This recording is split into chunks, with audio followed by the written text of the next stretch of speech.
আজকে একটা easy quick ভীষণ হেলদি দারুণ টেস্টি পনির ডাম্পলিংয়ের রেসিপি শেয়ার করছি।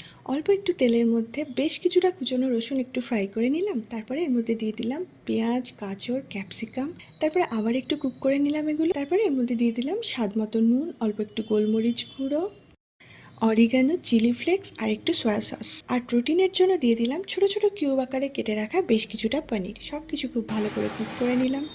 এখানে আমি রাইস পেপার ইউজ করেছি ডাম্পলিংগুলো বানাতে, যাতে খাবারটা হেলদি থাকে। রাইস পেপারগুলোকে কেটে 4টে পিস করে নিয়েছি, এটা গোটা রাখলেও চলে।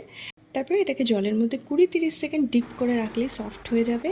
এর মধ্যে আমি পনিরের স্টাফিংটা দিয়ে দিয়েছি। তারপরে ফ্রাইং প্যানে আবারও একটু তেল ব্রাশ করে নিয়ে তার মধ্যে এই ডাম্পলিংগুলোকে দিয়ে দুটো পিঠ একদম ক্রিস্পি করে কুক করে নিয়েছি। ওপর থেকে দিয়ে দিয়েছিলাম একটু হোমমেড চিলি অয়েল। ভীষণ ক্রিস্পি আর ভীষণ টেস্টি খেতে হয়েছিল। রেসিপি ভালো লাগলে ট্রাই করবেন, আর ভিডিও ভালো লাগলে লাইক করে দেবেন।